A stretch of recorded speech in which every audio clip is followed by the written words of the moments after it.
निश्चित रूप से देखिए, जब दूल्हा होता है तो दूल्हे के हिसाब से बारात की तैयारी होती है। तो हमारा दूल्हा तो डिसाइड हो गया, एनडीए की बारात सजी हुई है, दूल्हा पे झगड़ा है कि कौन दूल्हा बनेगा। तो ये तो तय उनको करना है कि दूल्हा कौन बनाएंगे। नीतीश बाबू को तो उन्होंने साइडलाइन कर दिया। ये तेजस्वी यादव के बारे में बात करें, 2 केसेस हैं अभी दिल्ली हाईकोर्ट में चल रहा है उनके खिलाफ, आईआरसीटीसी होती। तो इनके बड़े नेताओं के खिलाफ जो केस चल रहे थे वो इनके आने के बाद बरी हुए ना। तो ये कोई बड़ा काम तो है नहीं कि ये कोई बहुत बड़ा काम है। आप किसी पर आरोप लगा दो, इसका मतलब ये तो नहीं कि वो दोषी हो गया। आरोप लगाने मात्र से दोषी कोई नहीं हो जाता है।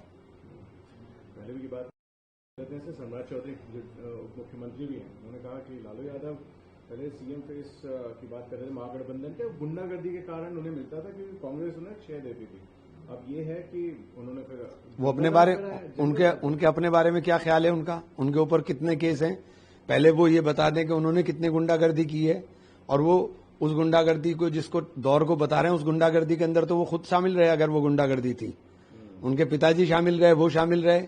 तो ऐसी बातें मत करें ना जिसके छींटे आपके ऊपर खुद ही आ जाएं। आप अपने आप को दोषी मान रहे हैं। अब नित्यानंद राय हैं केंद्रीय में मंत्री, तरीके से करप्शन की बात करते हैं, मगर खुद ये करप्शन करके बैठे हो गए हैं।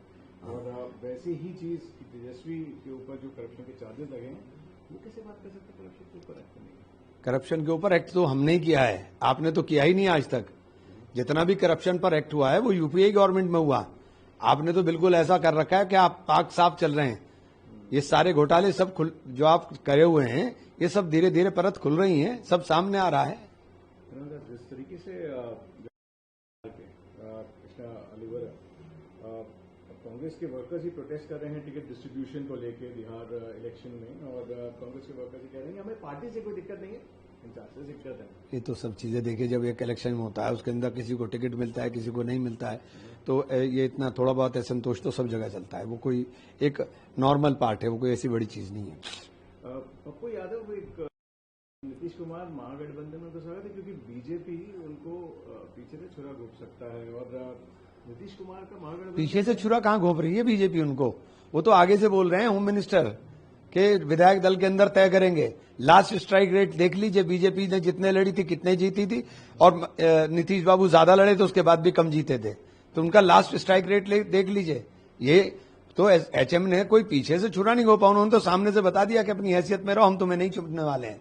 आखिरी प्रश्न मेरा रहेगा, घटना सामने आई है जहाँ पे काकोरी में एक केस हुआ है कि जहाँ पे एक व्यक्ति को खुद की यूरिन पीने के लिए मजबूर किया गया है। रामपाल पासी नाम था उनका, और उनको इस तरीके से फोर्स करा। दलितों का उत्पीड़न उत्तर प्रदेश में हाईएस्ट है। भाजपा की सरकार में दलितों का और मुसलमानों का जीना मुहाल कर दिया है। तो ये जो घटनाएं हैं, ये घटनाएं परिलक्षित करती हैं कि लोग सत्ता में आने के बाद किधर की तरफ ले जाना चाहते हैं। ये गुलामी चाहते हैं, ये चाहते हैं कि इनके गुलाम बंद करके रहें।